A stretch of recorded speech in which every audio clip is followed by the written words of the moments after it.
Hello friends, நம்ம இந்த வீடியோவில் என்ன பார்க்க போகிறோம்னா சோல்ட்ரிங் மிஷினை வச்சு நம்ம எப்படி ஒர்க் பண்ணலாம் அப்படிங்கிறத தான் பார்க்க போகிறேன். நான் சோல்ட்ரிங் மிஷினை எடுத்து ஒரு ப்ளக் பாயிண்டில் நம்ம சொருவிட்டு அதை ஒரு 5 மினிட்ஸ் விடுதோம். 5 மினிட்ஸ் விடும்போது தான் அது சூடு ஏறும். நம்ம அந்த ஸ்டீல் மாதிரி இருக்குல்ல, அந்த இடத்துல சோல்ட்ரிங் மிஷினை கையில் பிடிச்சிடக்கூடாது. இந்த ப்ளூ கலர் இந்த மேலே இருக்குது பாருங்கள், அந்த பேஸில் தான் மேலே தள்ளி தான் நம்ம சோல்ட்ரிங் மிஷினை பிடிக்கிறோம். பிடிச்சிக்கிட்டே நான் என்ன பண்ணுறேன்னா, ஒரு சாட்டின் கிளாத் எடுத்துருக்கேன். நீங்கள் நெட் கிளாத்தில் ஒர்க் பண்ணலாம், சாட்டின் கிளாத்தில் ஒர்க் பண்ணலாம், எல்லாத்துலேயுமே ஒர்க் பண்ணலாம். அதில் நான் ரவுண்ட் போட்டு வச்சுருக்கேன். அந்த ரவுண்டை நான் சோல்ட்ரிங் அயர்ன் மிஷினை வச்சு நான் கட் பண்ணுறேன். இது நம்ம கட் ஒர்க்குக்காண்டி தான் இந்த மிஷின் நம்ம யூஸ் பண்ணுறோம்.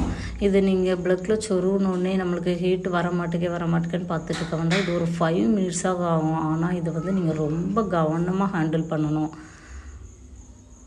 நல்ல ஹீட் இருக்கும். அதனால் அந்த மொன பகுதி பக்கத்தில் நம்ம வச்சிடவே கூடாது. அது நம்மளுக்கு சுட்டு விட்டுரும்.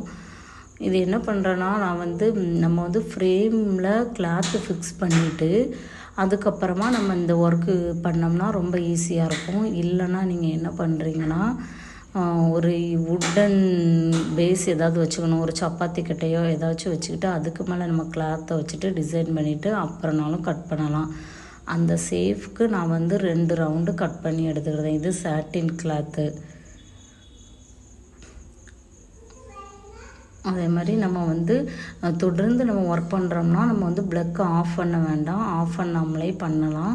நான் குட்டியாக இப்போ ஃபஸ்ட்டு பெரிய சேஃபில் ஒரு ரவுண்டு கட் பண்ணி எடுத்துக்கிட்டே சோல்ட்ரிங் மிஷினில், அப்புறம் ஒரு சின்ன சேஃபில் ஒரு ரவுண்டு, அப்புறம் அதை விட குட்டியாக ஒரு சேஃபில் ஒரு ரவுண்டு கட் பண்ணி எடுத்துகிட்டு அதை ஆர்டர் படி நான் பெரிய சேஃபு, அப்புறம் சின்ன சேஃப் ரவுண்டு, அப்புறமா ஒரு சின்ன சேஃப் ரவுண்டு ஆர்டராக எடுத்துகிட்டு நான் இதில் ஒர்க் பண்ணுறேன். ஒரு ஃப்ளவர் ஷேப்பில் நம்ம ரெடி பண்ணுறோம். அதுக்கு மேலே ஒரு குட்டி ஃப்ளவர், ஒரு பால் பீடை வச்சு நம்ம ஸ்டிச் பண்ணுறோம். இதை மட்டும் ஸ்டிச் பண்ணால் போதும்.